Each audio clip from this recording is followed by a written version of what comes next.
जी, बहुत इंटरेस्टिंग किस्सा है। और मतलब फिराक साहब का वो एटीट्यूड, वो स्वैग, और मतलब जहाँ तक मैंने पढ़ा है कि वो गालियाँ भी बहुत देते थे, लेकिन उनके बारे में ये भी कहा जाता है कि वो गालियों को भी कविताओं में बदल देते थे।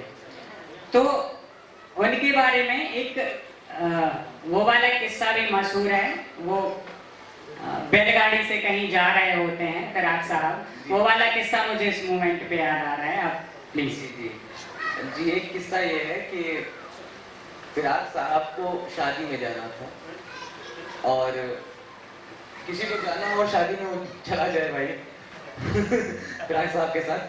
तो फिराक साहब को शादी में जाना था, एक गाड़ी बुक करी गई। फिराक साहब प्रोफेसर थे, पैसे वाले तो थे ही। तो फिराक साहब जा रहे थे, जाते जाते रास्ते में गाड़ी खराब हो गई। फिराक साहब के साथ फिराक साहब के एक शिष्य जो रमेश चंद्र द्विवेदी जी रहे हैं, तो वो भी थे, और भी कई लोग थे। तो गाड़ी खराब हो गई, तो गाड़ी की जगह बैलगाड़ी वाला बुलाया गया, क्योंकि अब गाड़ी इतनी जल्दी इस समय के तो है नहीं कि ओला बुक कर दी फट से दूसरी गाड़ी आ गई, आपसे लोकेशन ले ली उसने तो बैलगाड़ी वाला आया, और बैलगाड़ी में फिराक साहब बैठ गए, बाकी लोग भी, और जाने लगे। तो फिराक साहब दुबले पतले आदमी थे, जब धचका लगे तो फिराक साहब एक गाली दे, एक धचका लगे एक गाली दे, ऐसे करते करते रास्ते भर गाली देते हुए फिराक साहब आखिरकार डेस्टिनेशन तक पहुंच गए।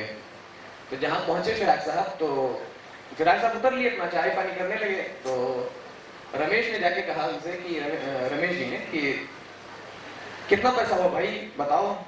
तो गाड़ी, हुजूर हम उस्ताद से पैसा ना लेवा। तो बोले क्यों भाई, पैसे क्यों नहीं लोगे? बोले अरे बहुत बड़े उस्ताद हैं। कहे तुम्हें कैसे पता कि ये उस्ताद हैं? ये बोले हम लोग मिस्त्री आदमी हैं, और हम लोगों को जो हमारे में सबसे बड़ा मिस्त्री होता है उसे 10-15 गाली मालूम होती हैं। फिराक साहब ने लगभग 40 गाली दी हैं बहुत बड़े उस्ताद हैं, और 40 नई गाली हैं, तो हम इनसे पैसे नहीं लेंगे। तो फिराक साहब को किस्सा पता चला। तो फिराक साहब आए, उसको सिगरेट विगरेट पिलाए, उसको चाय पिलाए, बोले कल फिर आना मिलने। बाकी फिराक साहब के जीवन पे मतलब ऐसे कितने ही किस्से, बहुत सारे, कुछ किस्से इंटरनेट पे भी पढ़ने मिल जाते हैं, लेकिन कई सारे किस्से ऐसे हैं जो इंटरनेट वगैरह पे पढ़ने नहीं मिलते हैं। लेकिन चूंकि आपने उनका अध्ययन किया है, तो कुछ ऐसे किस्से आप अगर सुनाना चाहें तो। ये बहुत किस्से याद हैं, और मैं किस्सों की तरफ बढ़ने से पहले एक शेर सुनाता हूँ फिराक का, जो बहुत फेमस है कि बहुत पहले से उन कदमों की आहट जान लेते हैं, तुझे ए जिंदगी हम दूर से पहचान लेते हैं। और भी है कई, जैसे इनका कि एक मुद्दत से तेरी याद भी आई न हमें, और हम भूल गए हो तुझे, ऐसा भी नहीं। तो एक शेर है कि ऐसे कि जिसमें वो तेरी याद भी शामिल, हाय उस बेखुदी को क्या कहिए। ऐसे ऐसे शेर है फिराक साहब के। तो एक शेर इनका है, आपने सुना होगा कि आए थे हंसते खेलते मैखाने में फिराक। इसके पीछे का किस्सा है, किस्सा ये है कि फिराक साहब की जो वाइफ थी वो मायके चली गई थी। फिराक साहब की उनसे बनती नहीं थी बहुत, क्योंकि फिराक साहब एक तो किस्सा यही है, इससे निकल आता है कि फिराक साहब इंग्लिश के बहुत बड़े प्रोफेसर थे, क्रिटिक थे, और अपने आप को बहुत बड़ा इंग्लिश का ज्ञाता समझते थे। तो उनके बारे में ये भी खुद कहते थे कि अगर भारत में कोई इंग्लिश जानता है तो सिर्फ वो 2.5 लोग हैं, एक वो राजेंद्र प्रसाद या सर्वपल्ली राधाकृष्णन, दोनों में से कंफ्यूजन है, क्योंकि कहीं पे कोई मिलता है, कहीं पे कोई लिखा होता है। तो कहते थे कि इंग्लिश या तो वो राजेंद्र प्रसाद जानता है, या मैं, या वो आदि नेहरू। तो इस तरह की बात हुई थी। तो फिराक साहब इतने बड़े स्कॉलर थे इंग्लिश के। तो फिराक साहब भाई, उनकी बीवी जो थी वो शायद क्लास 2 पास होंगी या नहीं भी होंगी, कंफर्म नहीं है। तो अब जाहिर सी बात है कि एक इतना इंटेलेक्चुअल आदमी और एक एकदम से, तो वो बन नहीं पा रहा था, वो मैच नहीं कर पा रहा था। तो फिराक साहब की बन नहीं पाती थी उनसे, तो चली गई, वो अपने मायके गई थी। तो फिराक साहब लेकिन उदास थे, क्योंकि कितना भी आप बीवी खराब हो, सारा काम तो आपका वही करती है। तो फिराक साहब उदास थे तो रमेश से बोले, रमेश चलो शराब पीते हैं। रमेश नहीं पीते थे, फिराक साहब पीते थे, तो बोले कि चलो पीते हैं। तो रमेश के साथ फिराक साहब मैखाने पहुंचे, होटल पहुंचे और उन्होंने शराब ऑर्डर की और पीने लगे, शराब खत्म हुई। उसके बाद वेटर जो है बिल लेके आया, तो फिराक साहब ने पेन निकाला और बिल पे साइन कर दिया, तो बोले मैनेजर को दे दो जाके। अब आप सोचिए उस आदमी का मतलब उसका बड़प्पन या उसका एक समाज में दबदबा समझिए कि वो बिल पे साइन कर दे रहा है, पैसा नहीं दे रहा है। तो उसके बाद वो जाके मैनेजर को दे दिया। भाई वेटर क्या करेगा, अपने से बड़े आदमी को देगा। तो उसने जाके वेटर को मैनेजर को अपना वो बिल दे दिया।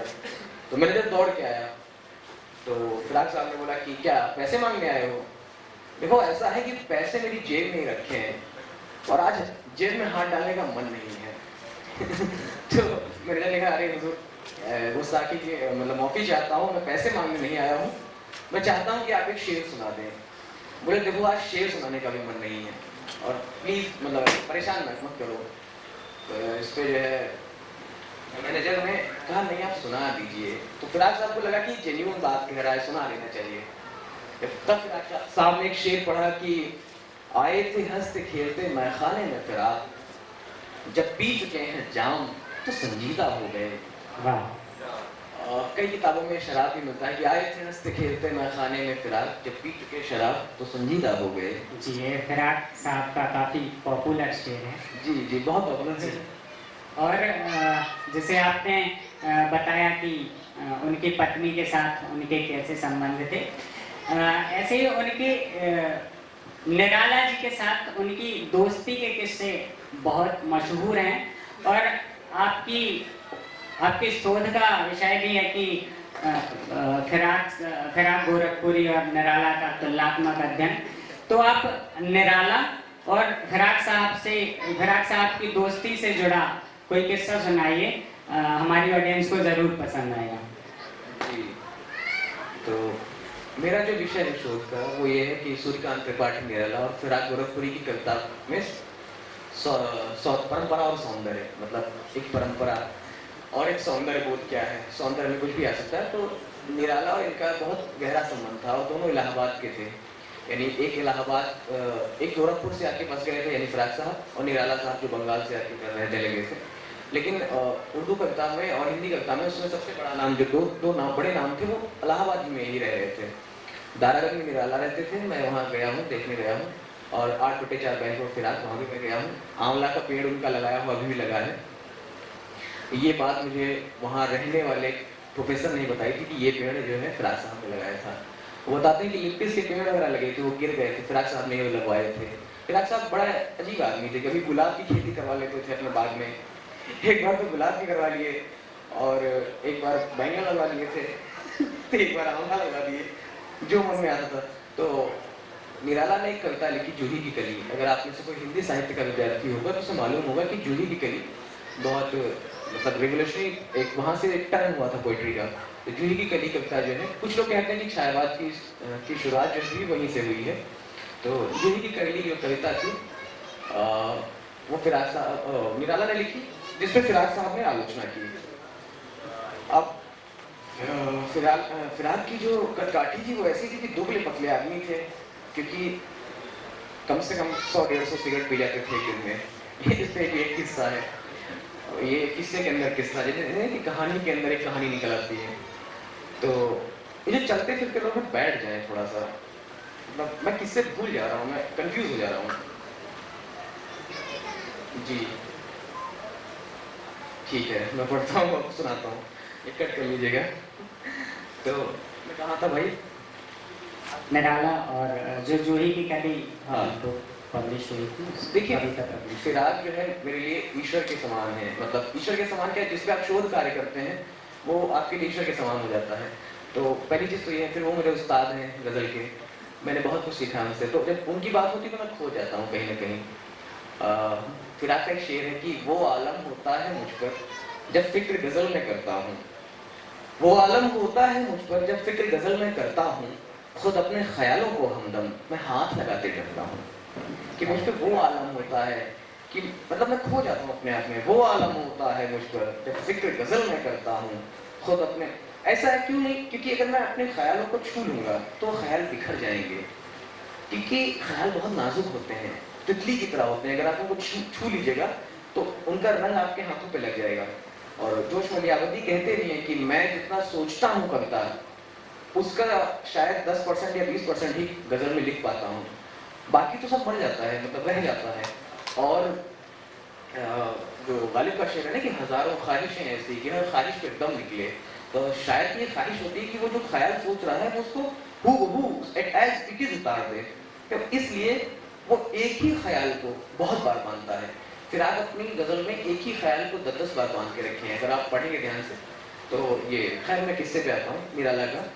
तो इन्होंने आलोचना की, तो फिर बहुत दुबले पतले आदमी थे, और दुबले पतले मतलब ये समझ लीजिए ज़्यादा सिगरेट पिएगा तो आदमी दुबला पतला हो ही जाएगा, वो शराब पी रहे हैं, तो हाल ही अजीब थे। तो निराला एकदम मल्ल युद्ध करते थे, अपना कुश्ती करते थे, एकदम हट्टा कट्टा शरीर, लंबे चौड़े, 6 फुट के तो होंगे ही निराला, जो मैंने फोटो देखा उस हिसाब से। तो निराला फिर आपके घर आते हैं और दरवाज़ा खटखटाते हैं और कहते हैं कि दरवाजा खटखटाया तो अंदर से फिराक निकले बाहर। तो फिराक डर गए देख के, क्योंकि एक प्रचंड गाय, भीम गाय आदमी सामने खड़ा है शॉल ओढ़ के। निराला बहुत फक्कड़ आदमी थे, इस तरह के फक्कड़ थे कि वो जो भी मिलता था सब दे देते थे, तो कपड़े उपड़े भी दे देते थे। तो नीचे धोती, ऊपर एक शॉल ओढ़ के जाड़े में आ गए। फिराक साहब डर गए देख के, उनको लगा डकैत आ गए हैं। तो आप लोग हंस नहीं रहे भाई, इतनी देर तो हंस रहे थे बहुत, हमने हमारे भी तो नहीं हंस रहे हैं। हाँ अब बढ़िया, ये वाला सही था, थोड़ा सा और। हाँ अब ज्यादा मत हंसिएगा, नहीं तो लोग पागल समझ लेंगे, ये भी है। तो फिराक साहब जो है डर गए उनको देखकर। तो उन्होंने कहा कि आप कौन? तो उन्होंने कहा मैं सूर्यकांत त्रिपाठी निराला हूँ। तो बोले आइए। तो उन्होंने कहा आपने मेरी कविता की आलोचना की है? गुस्से भरे लहजे में बोले। तो फिराक बोले कि जी हाँ की है। तो बोले मैं धन्यवाद देने आया हूँ। मतलब आप समझिए कि क्रिटिक जो आलोचना है उस पर आदमी एकदम घबरा जाता है, अंदर से गुस्सा हो जाता है, लेकिन करके मैं आपका धन्यवाद करने आया हूँ, आलोचना नहीं करता है। महावीर प्रसाद द्विवेदी ने उनकी कविताएं रिटर्न कर दी थी, मतलब पत्रिका में छपने जाती थी, महावीर प्रसाद द्विवेदी ने रिटर्न कर दी कि आप में अश्लील है, आपकी कविताएं नहीं छपेंगे। तो फिराक साहब बहुत निराला बहुत खुश है कि आपने मेरी आलोचना की। तो फिर उसके बाद फिराक से उनकी दोस्ती हो गई। फिर फिराक कहते थे कि अगर ये आदमी मेरे साथ रहने लगे, पहली बात तो बड़ा स्वाभिमानी है, मेरे साथ रहेगा नहीं, कभी जो है बहुत स्वाभिमानी होता है, तो पहली चीज तो ये मेरे यहाँ रहेगा ही नहीं। दूसरी बात, अगर ये रहना चाहे तो मैं कभी गोश्त की, शराब की, कपड़ों की और किसी भी तरीके की जो कमियां हैं वो कमी रहने नहीं दूंगा। मैं सारी कमी निराला की पूरी करूंगा, क्योंकि निराला बहुत बड़े जीनियस हैं।